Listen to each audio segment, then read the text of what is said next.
Welcome to SS news. నేను మీ శోభ.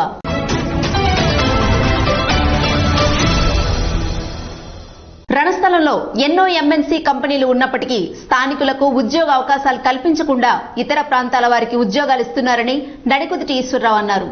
ఉత్తరాంధ్ర అభివృద్ధి చర్చా వేదిక కార్యక్రమాన్ని మంగళవారం విజయనగరంలో నిర్వహించారు. ఈ కార్యక్రమంలో హెచ్చర్ల నియోజకవర్గ బీజేపీ ఇన్ఛార్జ్ నడికుదుటి ఈశ్వరరావు పాల్గొన్నారు.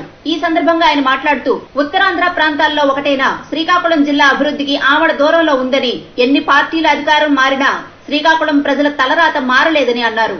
ముఖ్యంగా హెచ్చర్ల నియోజకవర్గంలోని ఇండస్ట్రియల్ ప్రాంతమైన రణస్థలంలో వివిధ పరిశ్రమలను ఏర్పాటు చేశారని, కానీ మానవ మనుగడకు హానికరంగా ఉన్న పరిశ్రమలు మాత్రమే అక్కడకు వస్తున్నాయని ఆయన ఆవేదన వ్యక్తం చేశారు.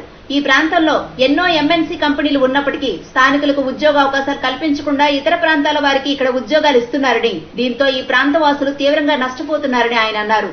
ఈ కార్యక్రమంలో పట్టభద్రుల ఎమ్మెల్సీ మాధవ్ తదితరులు పాల్గొన్నారు.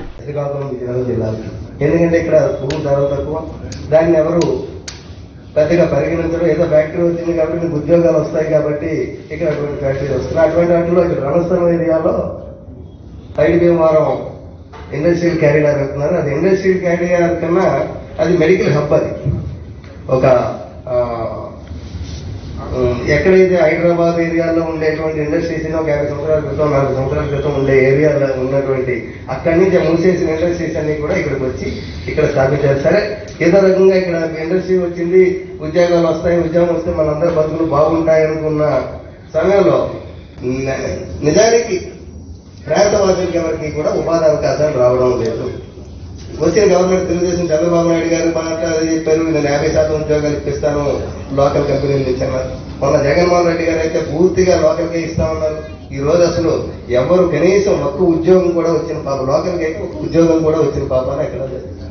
దయచేసి ప్రజలు ఉన్నారు, లోకల్ గా ఉన్న కంపెనీల్లో ఏవైతే ఉన్నాయో ముందు లోకల్ ప్రయారిటీ ఇవ్వండి. చదువుకున్న వారికి ట్రైనింగ్ ఇచ్చో లేదా తక్కువ చేయడానికో ట్రైనింగ్ ఇచ్చో ఏదో రకంగా లోకల్ గా ముందు డెవలప్మెంట్ అయితే కదా డెవలప్మెంట్ అవుతాం. లేదా అంటే అందరూ కూడా నిరుద్యోగులుగా ఇళ్లలో బిఎస్సీ చదువుకొని సెల్ ఫోన్లు పడుకుని ఆడుకుని కూర్చుంటున్నారు. ఇంకెప్పుడు డెవలప్మెంట్ అవుతుంది? దయచేసి ఈ విషయంలో ఇరిగేషన్ విషయంలో పెద్దలందరూ చాలా చెప్పారు, అవన్నీ నేను మాట్లాడటం లేదు. ఈ ఒక ఎంప్లాయ్మెంట్ విషయంలో నేను మీకు రిక్వెస్ట్ చేస్తున్నాను, దీంట్లో కొద్దిగా మీరు దృష్టి పెట్టవలసిందిగా. Thank you. 18 ఏళ్ల నుండి 45 సంవత్సరాల లోపు వాళ్లు ప్రతి ఒక్కరూ వ్యాక్సిన్ వేసుకునేలా చర్యలు తీసుకోవాలని హెల్త్ సిబ్బందికి, ఇతర సిబ్బందికి జిల్లా కలెక్టర్ శ్రీకేష్ బి లాట్కర్ ఆదేశించారు.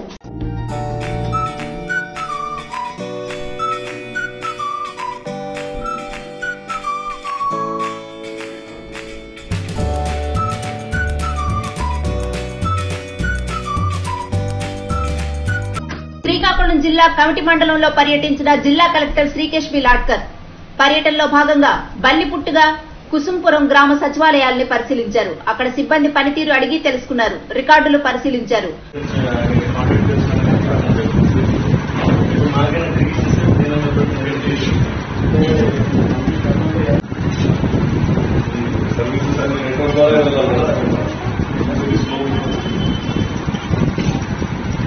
నేను ఆ కన్సల్ట్ డిపార్ట్మెంట్ వీడియో మీ ద్వారా కూడా అందరికీ మెసేజ్ వెళ్ళాలి. ఏదైతే సెక్రటరీ అనంతరం వ్యాక్సినేషన్ కార్యక్రమాన్ని పరిశీలించారు. 18 ఏళ్ల నుండి 45 సంవత్సరాల లోపు వాళ్లు ప్రతి ఒక్కరూ వ్యాక్సిన్ వేసుకునేలా చర్యలు తీసుకోవాలని హెల్త్ సిబ్బందికి, ఇతర సిబ్బందికి ఆదేశించారు. ఎవరైనా 18 ఇయర్స్ దాచిన వాళ్ళు మరి 350 ఎలా చేస్తారు? 100 ఉంటే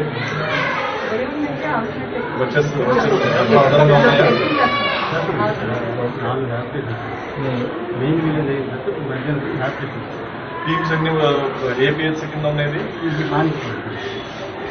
ప్యారలల్ గా 2-3 టీమ్స్ పెట్టుకోండి.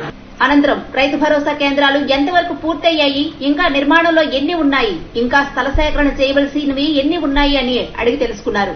సెప్టెంబర్ 30 లోపల అన్ని రైతు భరోసా కేంద్రాలకు స్థల సేకరణ జరిగేలా చూడాలని తహసీల్దార్ తెలిపారు. ఈ కార్యక్రమంలో మండల తహసీల్దార్ అప్పలరాజు, ఎంపీడీఓ సూర్యనారాయణ మరియు సిబ్బంది పాల్గొన్నారు.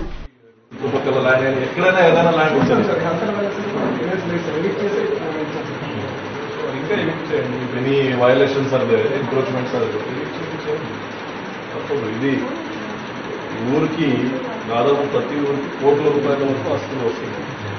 మోర్ దాన్ 1 crore అన్ని బిల్డింగ్స్ యాడ్ చేసి ఎప్పుడూ లేని విధంగా మనం ఒక ఇన్ఫ్రాస్ట్రక్చర్ పెట్టడానికి ప్రయత్నిస్తున్నాం.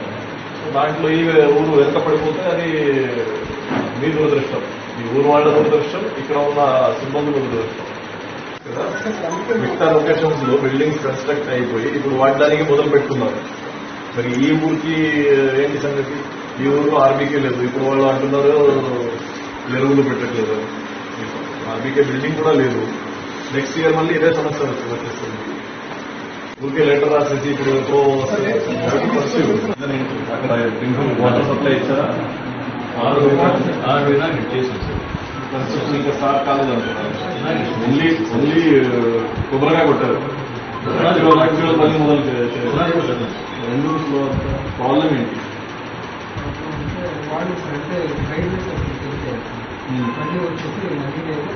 ఇన్ఫ్రాస్ట్రక్చర్ ఉంది, దట్ విల్ బి కోల్పోతారు. హౌసింగ్ ఎన్ని ఉన్నాయి? ఆప్షన్ 1, 2 ఇంకా చాలా చోట్ల మన జిల్లాలో ఆప్షన్ 3 నుంచి ఆప్షన్ 1, 2 కూడా షిఫ్ట్ అయి ఉన్నారు. 6 అయితే చేశారు. డెడ్లీ అవసరం ఉన్నవాడు మాత్రం స్టార్ట్ చేశారు. అంటే బ్యాడ్లీ నీడెడ్ అంటే ఇల్లు లేకుంటే కానీ వాడు ఎవరైతే ఉన్నారో వాడు ఇల్లు ఉందా మళ్ళీ ఇల్లు ఇచ్చామా క్యాన్సల్ చేయాలి అట్లా అనట్లేదు. కానీ పొట్టకోటి కోసం బహ్రెయిన్ కు వెళ్లిన కార్మికులను ఆదుకోవాలని బాధిత కుటుంబాలు ఎంపీ కింజరాపు రామ్మోహన్ నాయుడుకు విజ్ఞప్తి చేశారు. బహ్రెయిన్ లో పనిచేస్తున్న వలస కార్మికులను తిరిగి శ్రీకాకుళానికి తీసుకురావడానికి అవసరమైన చర్యలు తీసుకోవాలని శ్రీకాకుళం ఎంపీ కింజరాపు రామ్మోహన్ నాయుడు భారత విదేశాంగ మంత్రి ఎస్ జైశంకర్ కి లేఖ రాశారు.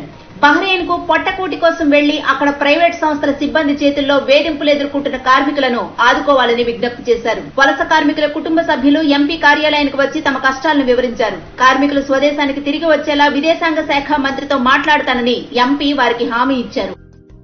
రాష్ట్ర ప్రభుత్వం రైతులకు ఇప్పటికీ పంట బకాయిలు చెల్లించలేదని, బకాయిలను వెంటనే విడుదల చేయాలని కొత్తకోట్ల సింహాద్రి నాయుడు డిమాండ్ చేశారు.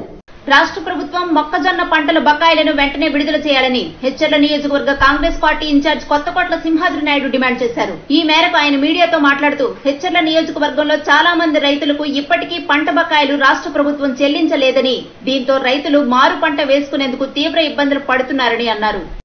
జొన్న రైతులు చాలా ఇబ్బంది పడినటువంటి పరిస్థితి ఉంది. ముఖ్యంగా ప్రభుత్వం గిట్టుబాటు ధర అని చెప్పేసి రైతుల నుంచి ఆ యొక్క జొన్న పంటను కొనడం జరిగింది.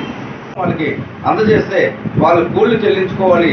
వాళ్ళ దగ్గర పనిచేస్తున్నట్లకు కానీ యంత్రాలకు కానీ విత్తనాలకు కానీ డబ్బులు ఉండవు. రెండో పంట వేసుకుంటున్నప్పటికీ వాళ్ళకి ఇంకా అప్పు చేసుకునే పరిస్థితి వస్తుంది. మరి మూడో పంట వరకు కూడా ఇవ్వకపోతే రైతు తీవ్రంగా ఇబ్బంది పడి ఆర్థిక ఊపిలోకి పోతున్నాడు. ప్రభుత్వం ఆదుకుంటున్నట్టుంది కానీ గిట్టుబాటు ధర కలిగించట్లేదు. సరే, వాళ్ళు కొంటున్న రేట్ అయితే గిట్టుబాటు కాదు ఏ పంటకు కూడా. కానీ అప్పటికి కూడా రైతుకు ఆ డబ్బులు కూడా ఇవ్వలేనప్పుడు రైతు తీవ్ర ఆర్థిక ఇబ్బందులు పడతాడు. వ్యవసాయ రంగాన్ని చాలా ఇబ్బంది పడినటువంటి పరిస్థితి ఉంటుంది. కాబట్టి ఇప్పటికైనా సకాలంలో రైతుల యొక్క పంటకి గిట్టుబాటు ధర చెల్లించి ఆదుకుంటారని కోరడం జరుగుతాం. తీవ్ర వర్షాల వల్ల దెబ్బతిన్న కుమ్మరులకు ప్రభుత్వం ఆదుకోవాలని జనసేన నాయకులు హరీష్ కుమార్ శ్రీకాంత్ డిమాండ్ చేశారు. ఒక పక్క కరోనా, మరోపక్క భారీ వర్షాల వల్ల చాలా మంది కుల వృత్తుల వారు రోడ్డున పడ్డారు. అందులో ప్రధానంగా నష్టపోయింది కుమ్మరి వృత్తి చేసుకుంటూ జీవనం సాగిస్తున్న వారు. ఈ ఏడాది చాలా నష్టపోయామంటూ కనీసం పెట్టుబడి రాని పరిస్థితి ఉందని జనసేన నాయకులతో అన్నారు. వారిని ప్రభుత్వం ఆదుకోవాల్సిన అవసరం ఉందని అన్నారు. జనసేన నాయకులు వారితో కలిసి వారి సమస్యలను తెలుసుకున్నారు. కుల వృత్తుల పట్ల మొదటి నుంచి ఒక అవగాహనతో ఉన్న పార్టీ జనసేన పార్టీ అని, వాళ్ల ఆదాయ మార్గాలు పెంచే ఆలోచన ప్రభుత్వం చేయాలి అని, కుల వృత్తులకు ప్రత్యేకంగా వాళ్ల సంక్షేమానికి ఒక కార్పొరేషన్ ఎంతో అవసరమని పక్క రాష్ట్రమైన తమిళనాడు ప్రభుత్వం ఇటీవల అసెంబ్లీలో 5,000 రూపాయల నుండి 12,000 రూపాయల వరకు పరిహారం చెల్లిస్తుందని అక్కడ ముఖ్యమంత్రి చెప్పారని గుర్తు చేశారు.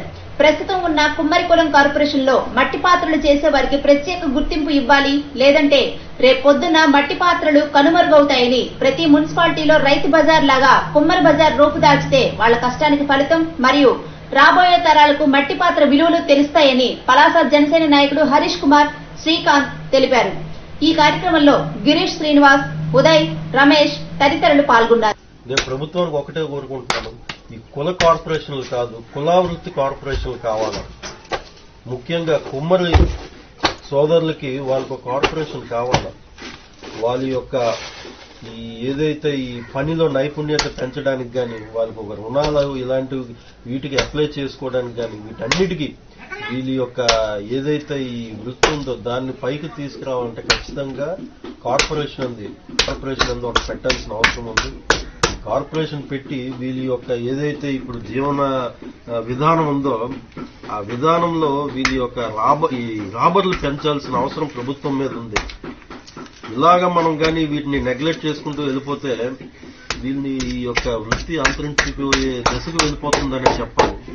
సో ఇలాంటి తప్పిదాలు మనం చేయకుండా ఈ యొక్క కుల వృత్తులను మనం ఆదుకోవాల్సిన అవసరం ఉంది. ముఖ్యంగా ఈ రోజు మన సోదరులతో మాట్లాడుతున్నప్పుడు చెప్పేది ఏంటంటే ప్రభుత్వం నుంచి సహాయం అంటే ఏమీ లేదని చెప్పేసి అంటే చాలా బాధ వేసింది. గత ప్రభుత్వ హయాంలో ఎంత ఒక 60,000 ఒక 5 సంవత్సరాలు కలిపి ఒక రుణం కింద ఇచ్చారంట. అది కూడా చాలా తక్కువ, అది కూడా ఏం సరిపోదు. మరి ఈ ప్రభుత్వం వచ్చి ఇప్పుడు దాదాపు 3 సంవత్సరాల దగ్గర అవుతుంది కానీ ఇప్పటి వరకు వీళ్ళకి ఎటువంటి సహాయం లేదంటే చాలా బాధాకరం అని చెప్పాలి. సో ఇప్పటికైనా నేను రిక్వెస్ట్ చేస్తుంది ఏంటంటే ఈ తమిళనాడు ప్రభుత్వం వల్లే వీళ్ళ యొక్క సమస్యలు తెలుసుకుని ఆ సమస్యలు పరిష్కరించే మార్గాన్ని ప్రభుత్వం ఆలోచించాలి. అదేవిధంగా వీళ్ళకి ఒక కార్పొరేషన్ పెట్టాలి. కార్పొరేషన్ పెట్టి ఈ యొక్క వృత్తి అంతరించిపోకుండా చూడాలి. అదే నేను ప్రభుత్వాన్ని కోరుకుంటున్నాను. ఇవి ఇవాల్టి వార్తలు. మరిన్ని వార్తలతో మళ్ళీ కలుద్దాం. చూస్తూనే ఉండండి ఎస్ఎస్ న్యూస్.